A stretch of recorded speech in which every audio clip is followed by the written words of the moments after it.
saveur divine.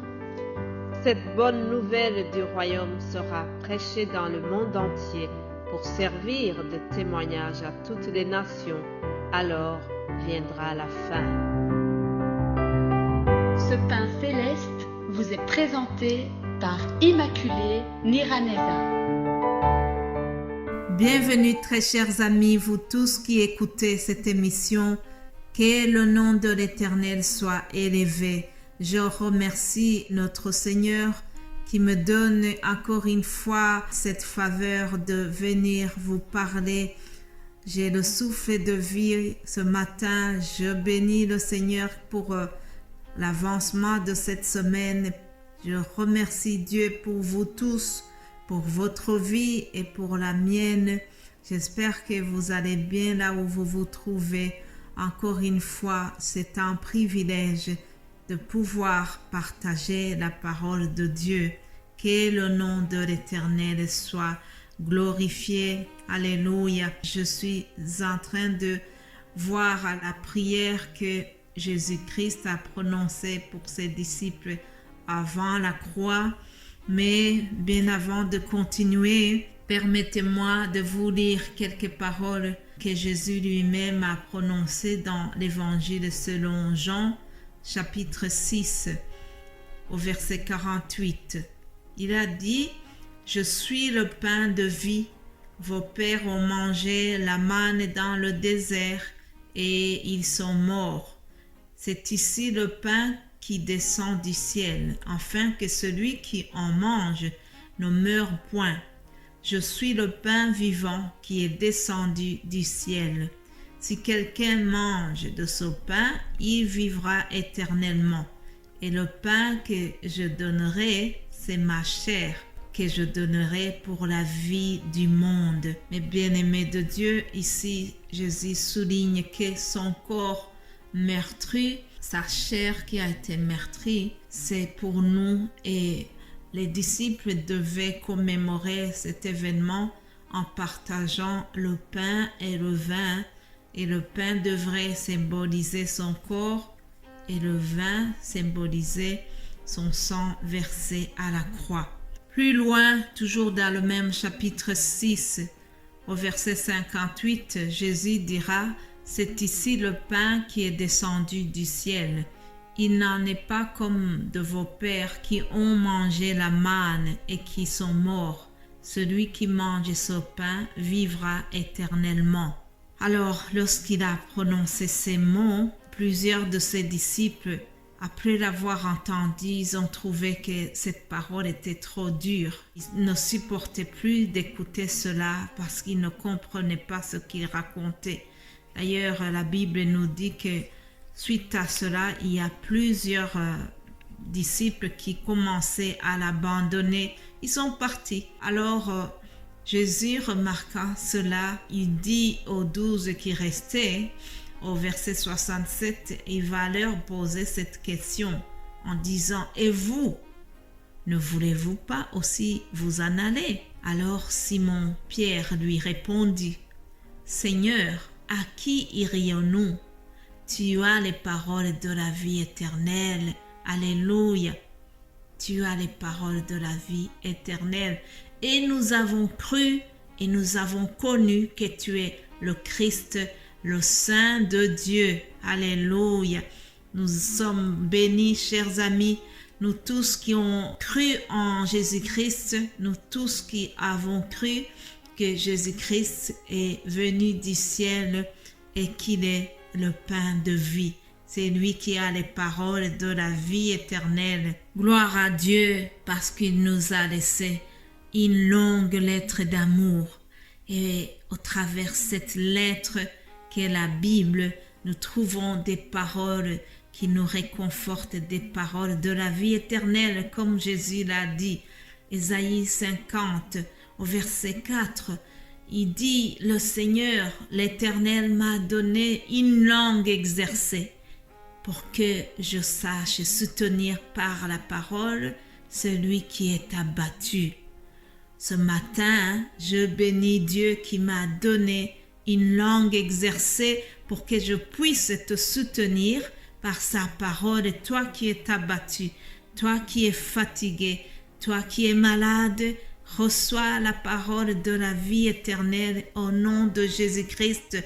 Lève-toi et sois fortifié, sois encouragé par cette parole au nom de Jésus. Alléluia, alléluia. Continuons maintenant le thème de cette semaine.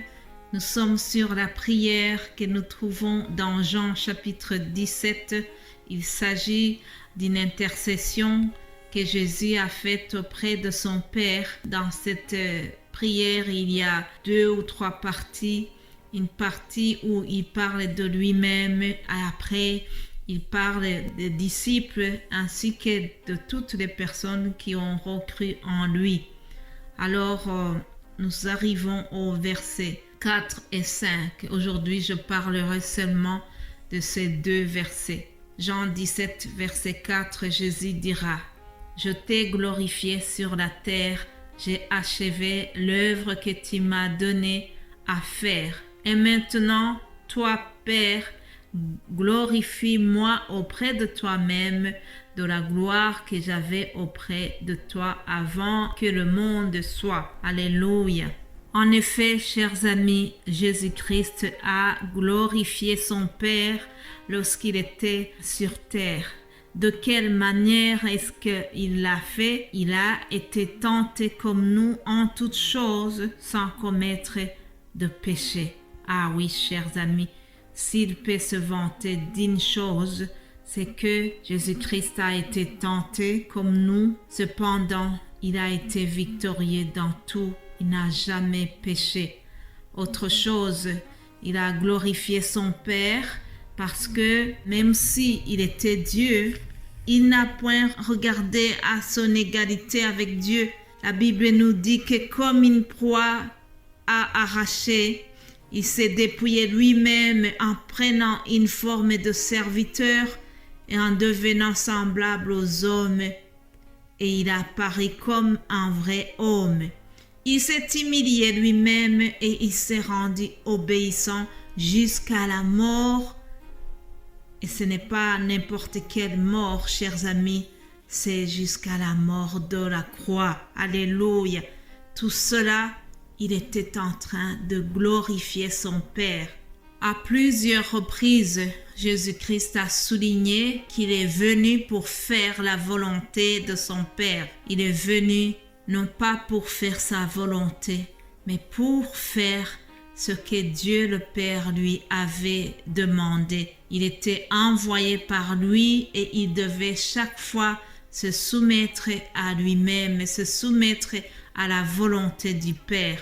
Voilà la manière dont il a glorifié son Père. Au verset 4, il dira que il a achevé l'œuvre que Dieu lui avait donnée à faire. C'est-à-dire qu'à ce moment déjà, Jésus-Christ voyait ce qui allait se faire à la croix. Il se projetait déjà dans l'œuvre de la crucifixion et il dit: « J'ai achevé l'œuvre que tu m'as donnée. » Et cette œuvre-là, Jésus-Christ l'a vraiment bien accomplie, chers amis. Souvenez-vous qu'à la croix, il n'a pas dit un mot. En tout cas, il n'a pas manifesté de résistance. Il s'est humilié, il s'est montré comme quelqu'un qui était très faible, très obéissant. Il subissait tout ce qui lui arrivait sans vouloir manifester aucune résistance, alors qu'il était tout puissant. Cependant, il a vraiment accompli cette œuvre parfaitement et humblement. Cependant, Dieu l'a relevé au bon moment. Alléluia. Jésus-Christ demande à son Père de le glorifier auprès de lui-même, tout comme il l'avait aussi glorifié dans le monde. Autrement dit, Jésus sait qu'il a bien achevé sa mission, il a tout accompli comme il l'a souligné lui-même à la croix. Alors, comme il a tout accompli, il reste une chose à faire, il reste une chose à demander au Père qu'il a envoyé, c'est qu'il veut retrouver la gloire qu'il avait avant de venir dans ce monde. Et rappelez-vous que il est allé nous préparer des places et la finalité, le terminus de ce voyage ici sur terre, chers amis, c'est que nous irons aussi dans la gloire avec Dieu le Père et avec Jésus-Christ et son Fils. Alléluia. Que personne ne rate ce rendez-vous. C'est ce que je vous souhaite et je le souhaite pour moi aussi. Soyez bénis, vous tous qui viennent d'écouter cette émission, et nous allons nous retrouver demain. Amen.